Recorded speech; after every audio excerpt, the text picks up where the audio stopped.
Hebreus capítulo 12, a partir do verso 14. Nós veremos hoje as exortações que o autor vai fazer à igreja dos Hebreus. Hebreus 12, a partir do verso 14.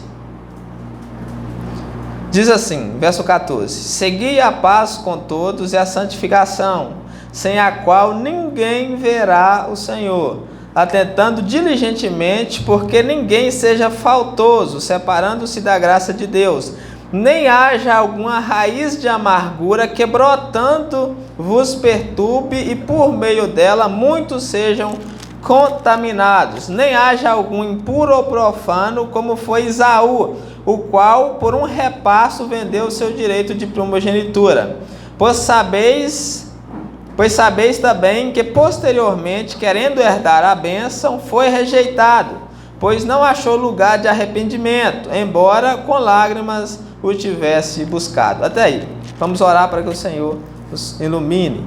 Senhor Pai Santo, mais uma vez nós viemos diante de Ti e te agradecer por mais essa oportunidade que o Senhor nos deu de podermos estar todos reunidos, Senhor, como um só povo para ouvir a Sua palavra. Eu te rogo, eu te suplico em nome do nosso Senhor Jesus Cristo que o Senhor manda o Seu Espírito a Deus para que Ele possa tomar conta, para que Ele possa ministrar, para que Ele possa estar à frente desse culto que nós te oferecemos. Que o Espírito Santo ele possa estar no nosso meio, Senhor, a ponto de quebrantar os nossos corações, tirar o coração duro de pedra, nos dá um coração de carne, um coração que ouve e que aceita a Sua palavra. Por favor, ó Deus, quebranta o nosso coração que é endurecido pelo engano do pecado, Senhor, nosso coração que é endurecido pelo pecado, quebranta, para que nós possamos nos apegar ao Senhor, ao Seu Cristo, ao Seu Salvador, para sempre, Senhor, para que nós possamos estar diante de Ti para sempre. Eu te rogo, eu te suplico, ó Pai, em nome do nosso Senhor Jesus, nos ajude, ó Deus, a fazer a Sua vontade. Tem misericórdia de nós, tem misericórdia de todos os irmãos que estão aqui e estão sedentos para ouvir a Sua palavra. E quanto a mim, Senhor, eu te rogo em nome do nosso Senhor Jesus Cristo que o Senhor fale através de mim. Que o Senhor me encha do Seu Espírito para que com intrepidez eu possa anunciar a Sua palavra, porque eu sei que é dessa maneira que sucede com todos os apóstolos, que sucederam com todos os apóstolos, todos aqueles que pregaram a Sua palavra. Eles não pregaram pelo próprio mérito ou por merecimento algum deles, eles pregaram porque o Senhor os encheu, o Senhor os capacitou para aquela tarefa. E nessa esperança, Senhor, que eu te peço, me capacita também para que eu possa pregar a Sua palavra, para que eu possa trazer a Sua palavra de maneira simples e fácil, para que todos possam compreendê-la. E é no nome do nosso Senhor Jesus, nosso Rei e Salvador, que eu te peço mais uma vez. Amém. Nós estamos dando continuidade à nossa série de estudos na Epístola aos Hebreus. Já faz algum tempinho, que nós começamos a estudar a Hebreus, e todos os estudos estão no canal, no YouTube. Quem quiser acompanhar os estudos, quem tiver pedido alguma parte, quiser acompanhar, é só buscar no YouTube lá o link que vai achar todas essas pregações. Hoje nós estamos continuando, a dar sequência e estamos aprendendo lições importantíssimas dessa Epístola aos Hebreus. Essa Epístola aos Hebreus ela é uma das epístolas mais importantes, é uma das cartas mais importantes do Novo Testamento. Ela é conhecida entre os estudiosos como sendo o quinto evangelho. Essa epístola ela é conhecida entre os estudiosos como sendo o quinto evangelho. Pega uma água para a menininha lá. Ela é conhecida entre os evangelhos, entre os estudiosos como sendo o quinto evangelho, porque ela trata da obra de Cristo que Ele está fazendo agora no céu. Então, nós vemos que o objetivo central do autor com essa epístola é mostrar para aquela comunidade dos hebreus a grandiosidade de Jesus Cristo, para que aquela comunidade não viesse abandonar a fé, para que aquela comunidade não viesse virar as costas para Cristo. Esse é o grande objetivo dele. Nós sabemos que aqueles... Obrigado. Nós sabemos que aqueles cristãos judeus, aqueles crentes, eles estavam sofrendo grande perseguição. eles estavam sendo perseguidos de todas as maneiras, principalmente pelos seus patrícios, e isso estava levando eles a desanimarem, a ser tentados a abandonar, a deixar a fé e a voltar, a retroceder, a voltar atrás. A perseguição, o sofrimento, as provações estavam levando eles a ser tentados a desistir. E o objetivo do autor, ao escrever essa epístola, é dizer para eles que eles não desistam, porque deixar Cristo é assinar uma sentença de morte. Deixar Cristo é tomar o caminho mais ligeiro para o inferno. Cristo, ele é o único caminho que leva para o céu, é o único que pode nos dar a salvação. E deixar Cristo é assinar a própria sentença de morte. Então ele usa argumentos nessa epístola para mostrar para os hebreus que não convém deixar o autor e consumador da fé e voltar ao judaísmo por coisas mundanas. Porque era justamente isso, eles estavam deixando o que tem valor, estavam sendo tentados a deixar aquilo que tem mais valor, aquilo que é precioso, aquilo que é maravilhoso, por algo que não tem nenhum valor. O mundo lá fora, ele não tem nada para oferecer. O homem mais infeliz do mundo é aquele que vive nesse mundo achando que é tudo o que ele pode conseguir. O homem mais infeliz da face da terra é aquele que acha que o mundo tem tudo o que ele precisa, porque o mundo passa. O mundo é passageiro, a vida é passageiro, a morte é a única certeza que nós temos, e nós precisamos de Cristo. Cristo é tudo para nós. Amém? No estudo passado, nós vemos o propósito da provação. O autor ele vai explicar para os hebreus qual que era o propósito da provação, qual que era o propósito daquele sofrimento que eles estavam sofrendo. Nós vemos isso aí no capítulo 12, do verso 4 até o verso 13, onde que o autor ele vai dizer qual que era o propósito das provações. E ele diz que a provação ali, a perseguição, o sofrimento, ele era uma espécie de disciplina de Deus. O autor ele diz exatamente isso, que as provações é a disciplina de Deus, porque Deus disciplina quem Ele ama. Todo filho que o pai ama, o pai disciplina. O pai não deixa o filho seguir os desejos do seu próprio coração, porque se o filho seguir os desejos do seu próprio coração, ele pode se dar mal. Então o pai disciplina, o pai corrige o filho, e Deus faz dessa maneira com nós. Muitas vezes quando nós estamos tomando rumos errados nas nossas vidas, então Deus vem e nos disciplina para aproveitamento. Ele diz que Deus nos disciplina, e essa disciplina é uma das maiores provas do amor de Deus. Quando aqueles hebreus estavam sendo disciplinados, estavam passando por vários sofrimentos e estavam sendo tentados a desistir, é porque eles não sabiam que ali Deus estava demonstrando o seu grande amor. Porque se Deus não corrigir, se Deus não nos corrigir, a nossa tendência é sempre nos afastar dele. A nossa tendência é sempre nos afastar para as coisas erradas. A nossa tendência é sempre não dar crédito à sua palavra. Então Deus nos corrige para que nós voltemos para os seus caminhos. Ele diz que essa correção de Deus, ela tem o fim de nos santificar. O que é santificar? Santificar é nos livrar do mal, é nos livrar do pecado. Ou seja, a correção de Deus, ela nos livra ela nos faz ver como o pecado é terrível e nos dá força para que nós possamos desvencilhar dele. E essa correção de Deus também, ela produz frutos. A correção de Deus, ela só traz coisas boas para a nossa vida, amor, longanimidade, paz, mansidão. Então a correção de Deus, ela só tem benefícios para a nossa vida. Os sofrimentos, Deus usa para nos corrigir. É através dos sofrimentos que Deus nos coloca nos seus caminhos. Tem pessoas, isso é verdade, tem pessoas que só buscam a Deus quando elas estão passando por momentos muito difíceis, Precisa estar na cama de um hospital para buscar a Deus. Precisa estar praticamente quase morto para buscar a Deus. Então Deus ele usa os sofrimentos para que nós venhamos buscá-lo, para que nós venhamos nos apegar mais a Ele. Hoje nós veremos algumas exortações e também algumas advertências que o autor faz à igreja com relação à pureza, à perseverança e ao temor ao Senhor. nós vemos alguns pontos importantes. O primeiro ponto que nós vemos aqui é a exortação que o autor faz com relação à paz e à santificação. Está no verso 1, no verso 14, quer dizer. Ele diz: segui a paz com todos e a santificação, sem a qual ninguém verá o Senhor. Olha para ver o quanto que a santificação é importante. Primeiro, ele exorta a igreja a seguir a paz, ou seja, seguir em paz. Nós vemos que, de acordo com João 14, no versículo 27, Jesus ele nos promete a sua paz. Eu gostaria até de ler rapidamente, né? Deixa aberto aí em Hebreus, quem puder ir em João, rapidamente nós vamos fazer a leitura, só para vermos esse versículo que é de suma importância, que fala da parte de Cristo. João 14,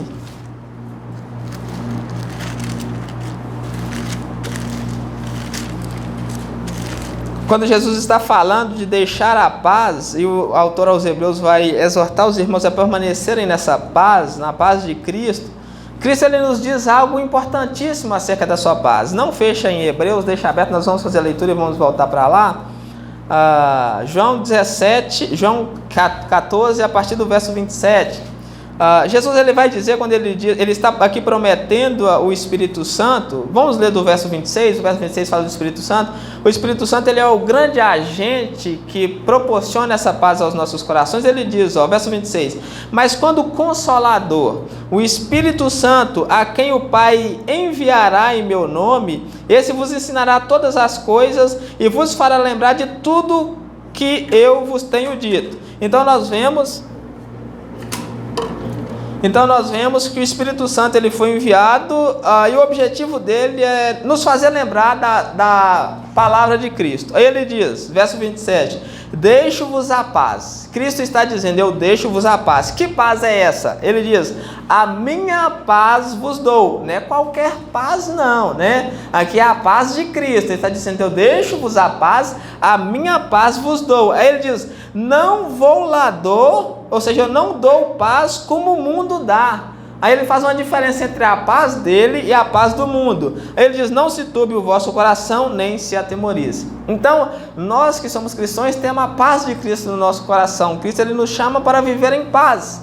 Por que os hebreus estavam sendo tentados a desistirem, a abandonarem a fé? Porque eles não estavam tendo conhecimento dessa paz, eles não estavam desfrutando essa paz que Cristo proporciona no nosso coração. Essa paz, ela transcende todo o entendimento, ela é a coisa mais maravilhosa que nós temos. Não é uma paz semelhante à do mundo, porque o mundo não produz paz, o mundo não pode dar paz. A alegria do mundo, como nós já vimos, ela é passageira. Ela é muito passageira. A alegria de Cristo, que é proporcionada pelo Espírito Santo, ela não tem fim, ela dura para sempre. É por isso que Jesus faz essa diferenciação entre a sua paz e a paz do mundo, porque no mundo, a paz que você encontra no mundo, ela é passageira. A alegria que o álcool pode proporcionar é passageiro. A alegria que a bebida pode proporcionar é passageira. Nós vemos a alegria que um bem pode proporcionar é passageira. Nós compramos uma moto hoje, né? Ficamos com aquela coisa, com aquela alegria, com aquela felicidade, olhamos para ela, limpamos, né? Andamos e mostramos para todo mundo. Um mês depois aquela moto já está toda empoeirada, toda suja e não tem mais nenhum valor para nós. Compramos um celular, é da mesma maneira. Nos primeiros dias é uma alegria tremenda, né? A melhor coisa do mundo. Passa uma semana, 2 semanas, já se foi a alegria daquilo, porque a alegria do mundo é passageira. Compramos um computador, qualquer coisa, uma roupa, um sapato, um tênis, porque a alegria desse mundo é passageira. Por isso que Jesus fala que eu vos deixo a paz, porque a paz dele não tem fim. A pessoa que encontra Cristo, ela permanece na sua paz. E é isso que o autor aos Hebreus, ele vai chamar os hebreus a permanecer. Seguir a paz com todos, fiquem em paz, permaneça na paz, na alegria de Cristo, com os olhos na eternidade, para que vocês não venham retroceder. E a segunda questão que ele trata é com relação à santificação. Lá em Hebreus, né, vamos voltar para o texto, Hebreus 12, no verso 14, ele diz, no verso 14 ele diz, segui a paz com todos, ou seja, permaneçam na paz de Cristo, fiquem em paz entre os irmãos na comunidade, permaneçam em paz. Aí ele diz, e também a santificação, sem a qual ninguém verá o Senhor. Então nós vemos que a santificação ela é importantíssima, porque sem ela ninguém verá o Senhor. O autor ele exorta a igreja a ser santa. O que é uma igreja? O que significa ser santo? O que significa santificação?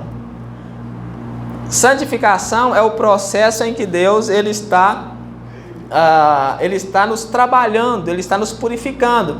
É o processo em que Deus ele vai lidar com o pecado, Ele vai nos ensinar a lidar com o pecado. Nesse processo de santificação, Deus ele nos chama a desvencilhar do pecado, a dizer não para o pecado.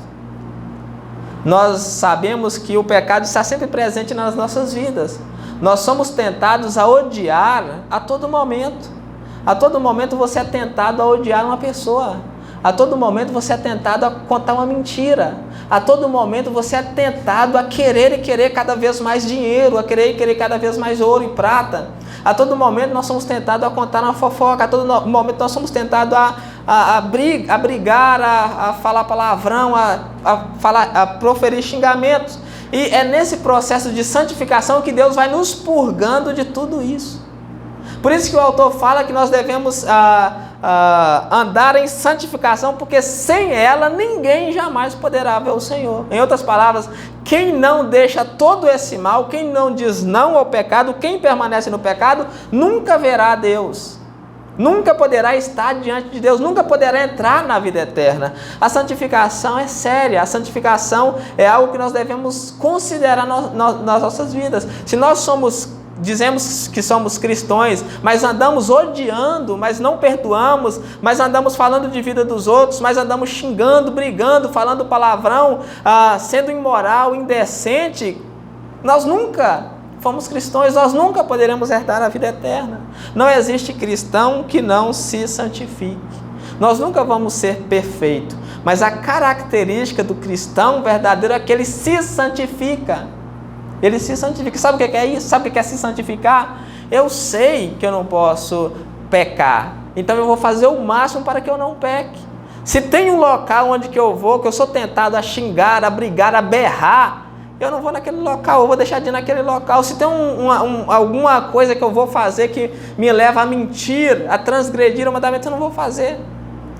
Se tem um local que eu sou tentado a pecar, a fazer coisas que são contrárias à lei de Deus, eu não vou naquele local.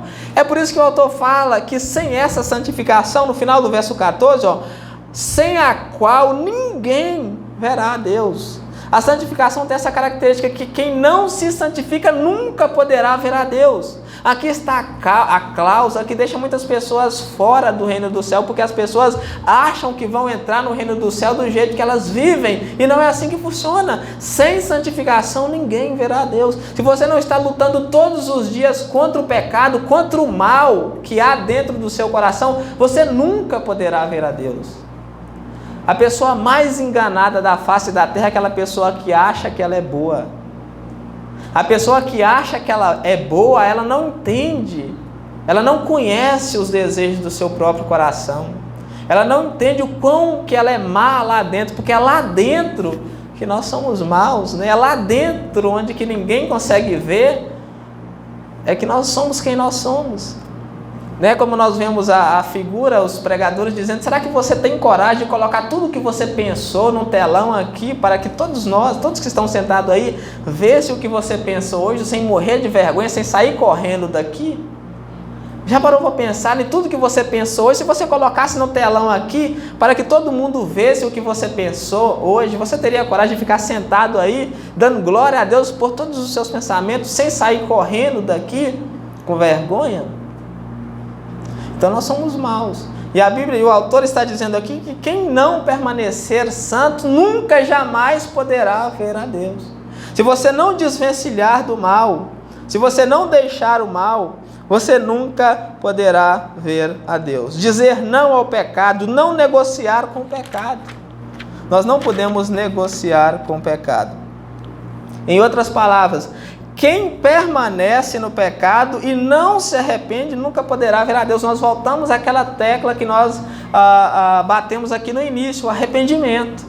O arrependimento é a palavra mais importante da Bíblia e a palavra mais odiada também.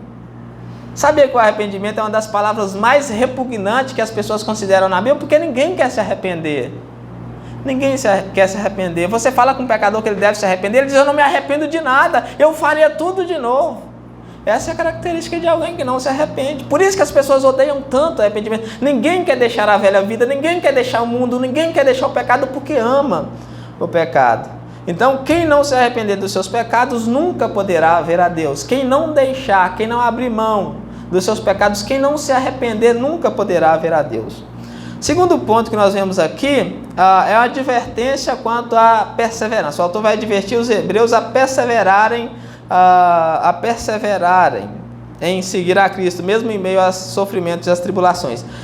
Verso 15, parte A diz assim: atentando, ele está advertindo, atentando diligentemente, porque ninguém seja faltoso, separando-se da graça de Deus. Até aí. O autor aqui ele vai alertar a igreja para que nenhum deles sejam faltosos e venha se separar da graça de Deus. Em outras palavras, que eles não viessem a virarem as costas para Cristo. Devido à perseguição, devido à tentação, devido às provações, eles estavam sendo tentados a virar as costas para Cristo, a abandonar a fé, a deixar a igreja. Nós vemos que havia muitos que nem congregavam mais, muitos cristãos que nem iam mais na igreja. E o autor vai dizer: não façam isso. Não existe crente fora da igreja, nós somos um corpo, nós precisamos estar todos reunidos, juntos, é assim que Deus quer. Muitos nem iam na igreja mais, aí o autor fala: tome cuidado para que vocês não sejam encontrados em falta. E com isso venha virar as costas para Cristo. Com isso venha separar da graça de Deus.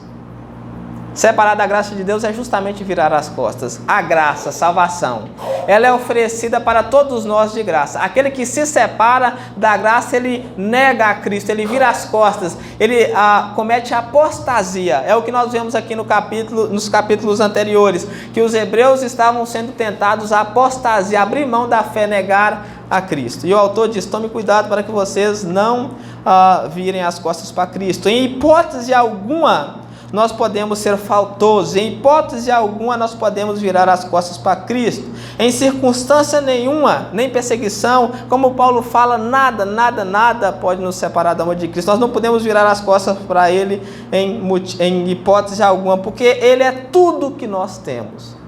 Quem não tem Cristo não tem nada. E quem não tem nada e tem Cristo tem tudo. As pessoas confundem as coisas. As pessoas acreditam que a riqueza é o material. O homem que tem milhões e milhões, mas não tem Cristo, ele é a pessoa mais pobre da face da terra, porque ele vai morrer e a sua alma vai perecer para sempre no fogo do inferno. Mas aquele que não tem nada, não tem nem onde dormir, mas tem a Cristo, ele tem tudo, porque ele tem um tesouro reservado para ele no céu.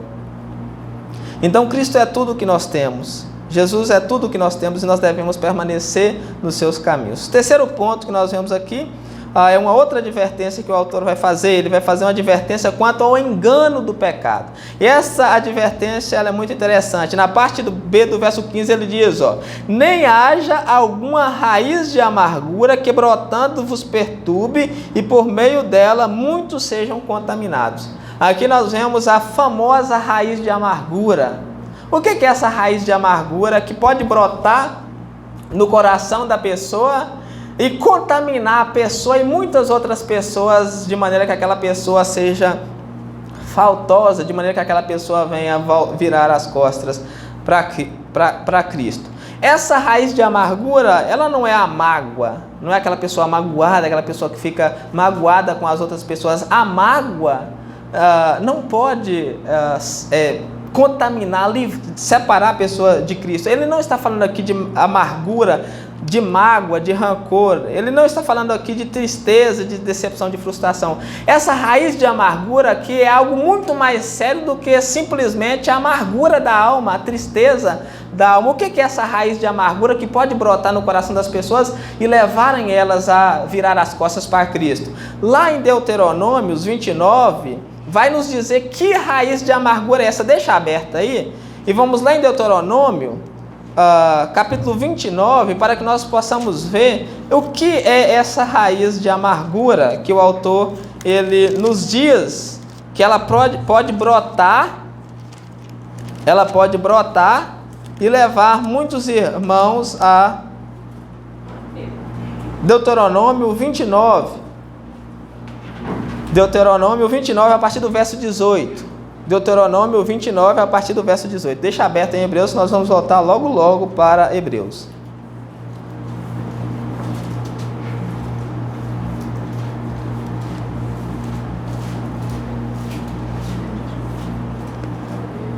Deuteronômio 29 a partir do verso 18.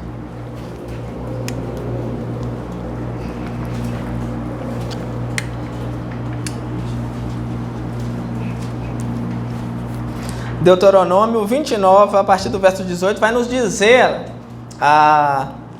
o que é essa raiz de amargura. É o quarto discurso de Moisés. Começa o quarto discurso de Moisés, onde Moisés está dando instruções para o povo com relação à terra prometida. Ele diz no verso 18, ele diz assim, para que entre vós não haja homem, nem mulher, nem família, nem tribo, cujo coração hoje se desvie do Senhor nosso Deus. Então, rapidamente, a raiz de amargura ela tem a ver com o coração se desviar de Deus. Continuando a leitura. E vá servir a outros deuses dessas nações, para que não haja entre vós raiz que produza erva venenosa e amarga. Aí ele vai dizendo o que significa essa erva venenosa e amarga. Primeiro ele já diz que é se desviar de Deus para servir outros deuses. Ele diz aí, verso 19. Ninguém que ouvindo as palavras dessa maldição se abençoe no seu íntimo, dizendo, terei paz, ainda que ande na perversidade do meu coração. A raiz de amargura é justamente isso. É aquela pessoa que diz, eu posso ser feliz no pecado. Eu posso ter paz vivendo na perversidade do meu coração. Eu posso ter paz vivendo no pecado. É isso que é a raiz de amargura. Verso 19. Ninguém que ouvindo as palavras dessa maldição se abençoe no seu íntimo. A pessoa vai se abençoar no seu íntimo, dizendo, eu terei paz, ainda que ande na perversidade do meu coração, para acrescentar a sede e a bebedice. Então, vamos voltar lá para o texto.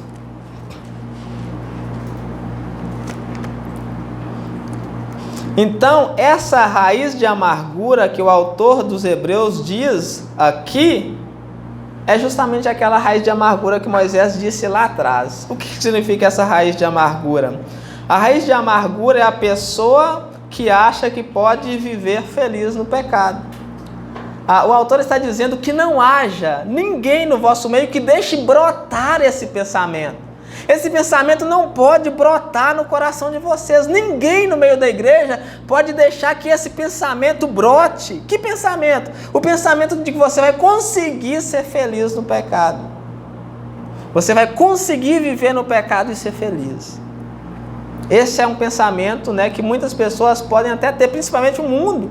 O mundo acha que vai ser feliz no pecado e muitos crentes podem olhar para o mundo e falar, mas como que aquela pessoa, ela tem tanto dinheiro, ela é feliz, ela tem tantas mulheres, ela é feliz, ela tem tantos homens, ela é feliz, ela tem tantas roupas, ela é feliz, ela tem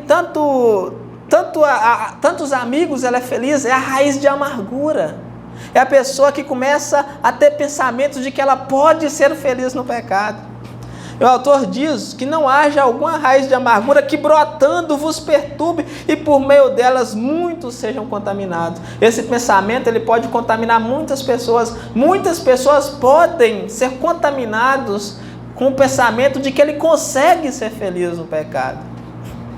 Eu não preciso de igreja. Eu não preciso de Cristo, eu não preciso de arrependimento, eu não preciso dessa besteira de cristão, de crente. Eu consigo ser muito bem feliz lá fora. As pessoas acreditam. A Bíblia fala que não se contamine com isso. Não se contamine com o pensamento de que você pode ser feliz no pecado, porque o pecado não tem nada para oferecer. O mundo não tem nada para oferecer. Aqui nós vemos a ilusão do pecado. O autor diz que é uma raiz de o autor diz que é uma raiz de amargura, o autor diz que é uma raiz amargosa. O pecado ele é uma raiz amargosa. Alguém achar que pode ser feliz vivendo no pecado, isso é algo horrível, algo que é amargoso, algo que é terrível, não é algo bom. O pecado não pode produzir felicidade. E essa raiz, ela pode brotar e contaminar a muitos. E pode vir contaminar a muitos.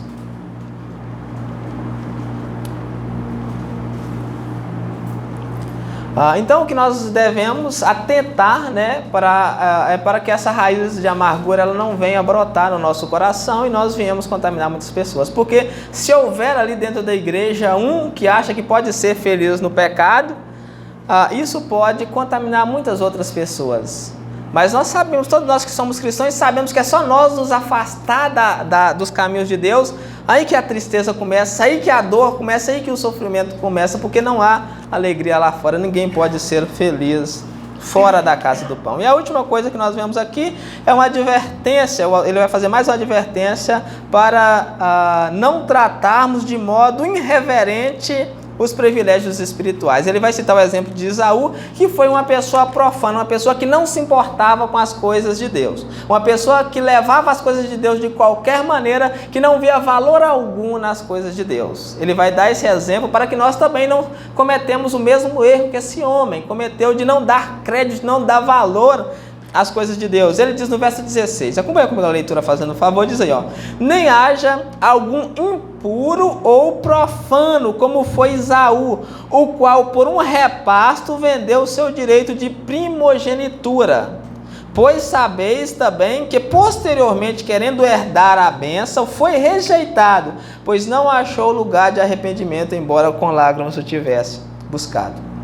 O autor ele cita o exemplo de Esaú e Jacó. Nós conhecemos bem a história. Esaú e Jacó eram irmãos gêmeos, né? Filhos de Rebeca. Esaú ele era um caçador e Jacó já era um homem que ficava mais em casa, um homem que não era muito aventureiro, por assim dizer. Esaú, ele, como o texto disse, ele era impuro ou profana. A primeira descrição que fala da impureza, e essa impureza aqui é impureza sexual. Na Bíblia não há relato de impureza sexual com relação a Esaú. Nós sabemos apenas que ele tomou várias mulheres, né?